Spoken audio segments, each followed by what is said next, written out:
Radio Rahim here, bleaching my veins, getting rid of this Rona.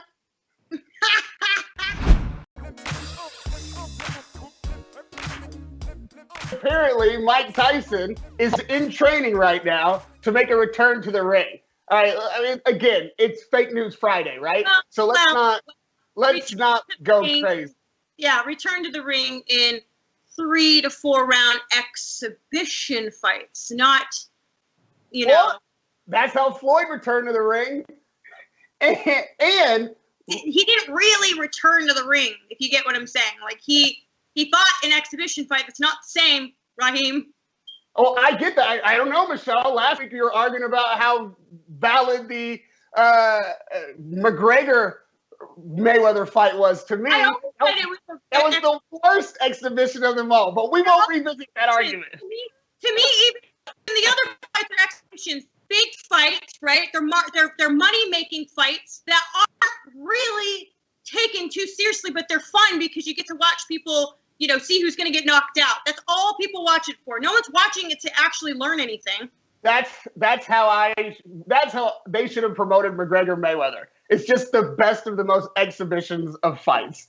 But I don't know if Mike Tyson has the temperament for an exhibition fight. That's what I want to find out. Like, the guy's smoking weed, he's doing podcasts, he's making cameos in movies, he's got a little gray in his beard. He's chilling, but it's been so long. Rahim, real question. Maybe people can tell us. Real question. When you smoke weed, I don't smoke weed, so I don't know.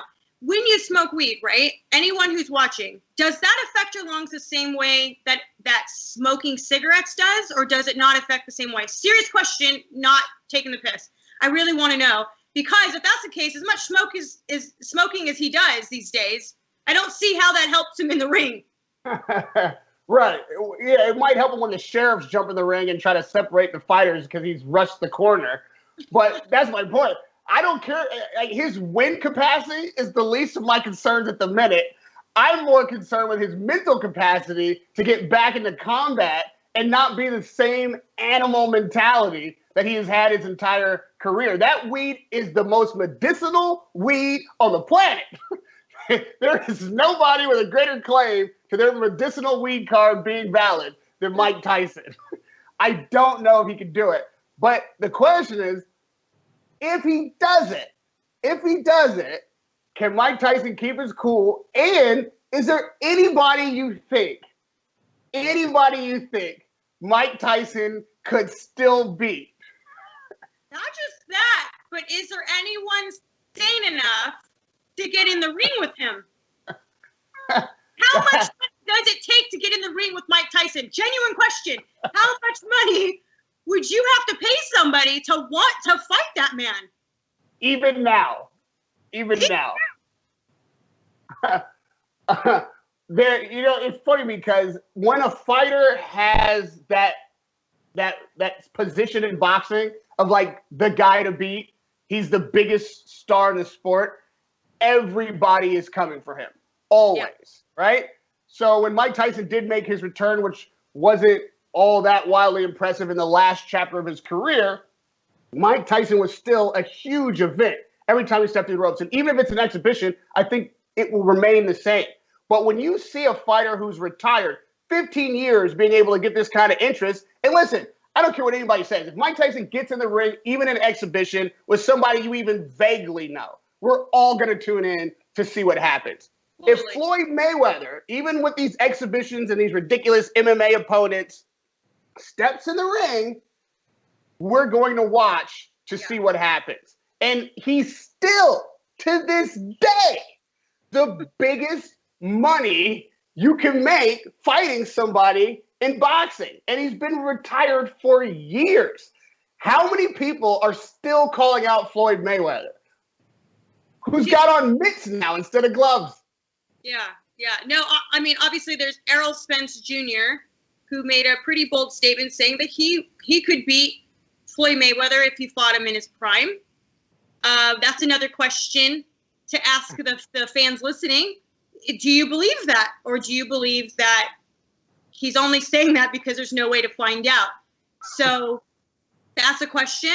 We obviously have Amir Khan, who, for somehow, we always end up getting him, the Floyd Mayweather's name out of his mouth. I saw Leonard Ellerbe tweet today saying, like, get over it. Like, let it go. Like, just stop talking about it. And so I ask you guys the same question. Like, is it just annoying at this point to keep hearing Floyd Mayweather's name mentioned again and again when we all know the guy is retired? Now, don't get me wrong. I do understand that he likes to tease people and say that he's making a comeback. Now, when he at this point, we all know that when he says comeback, it's going to be in a form of an exhibition fight. It's not going to be the same Floyd Mayweather we saw fighting 4 years ago. So it's not the same. It's going to be exhibition events, much like the one we saw in, Japan? But it is Fake News Friday, so everybody's got to take these questions with a grain of salt, okay? Mike Tyson is definitely training for something. I don't know if it's going to be a celebrity boxing match, something for charity, or if he has somewhere in the back of his mind, hey, if this goes really well, maybe I can get one more sanctioned professional fight. But as in any comeback, boxers are going to make their opinions known. George Foreman has come out on the record, and even in the exhibition realm, he's like, yo, Mike, it's done. We don't need to see you in the ring anymore. Your time is over. Forget about it. We don't want to see you come back.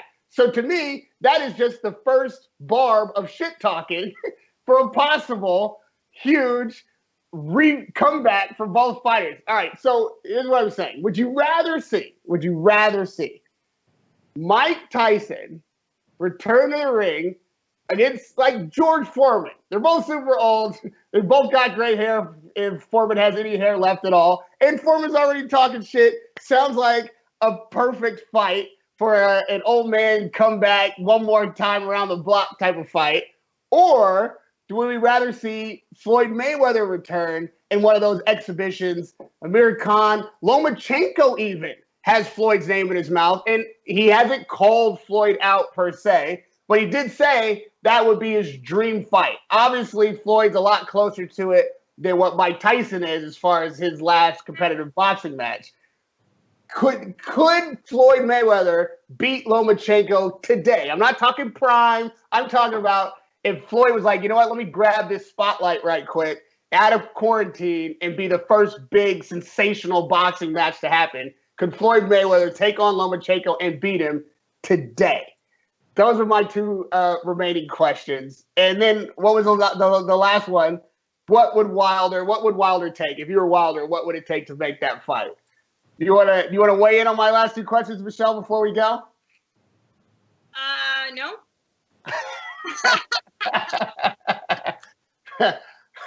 I will say this.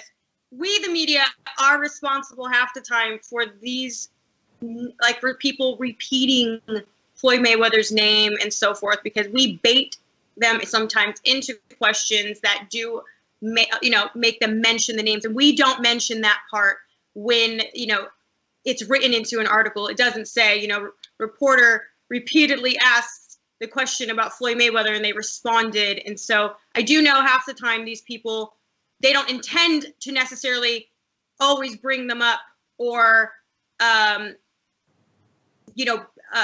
bait them into, wanting to talk about it. I mean, no, we bait them into wanting to talk about it. So just wanted to clarify that.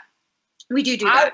With that said, if this conversation is still relevant whenever I get a microphone in front of Lomachenko, I'm going to do exactly the same thing because I would kill to see that fight. I'll tell you right now, there's no cliffhanger here. That fight, and yes, even more so than the possible fights that are really discussed that are possible to be made, if Floyd Mayweather were to come out of retirement and face Lomachenko at 140 pounds, that would be the fight I would most want to see. To me, that would be a marvelous boxing clinic, and I don't know who would win it. At 140 pounds, if Floyd can get down and Loma gets up to 40, I would if all these fights were happening on the same night and I could only go to one of them, I wouldn't even have to think twice about it. So hopefully we'll be back on Saturday next week talking about real news instead of fake news Friday, but you never know what the next few days hold.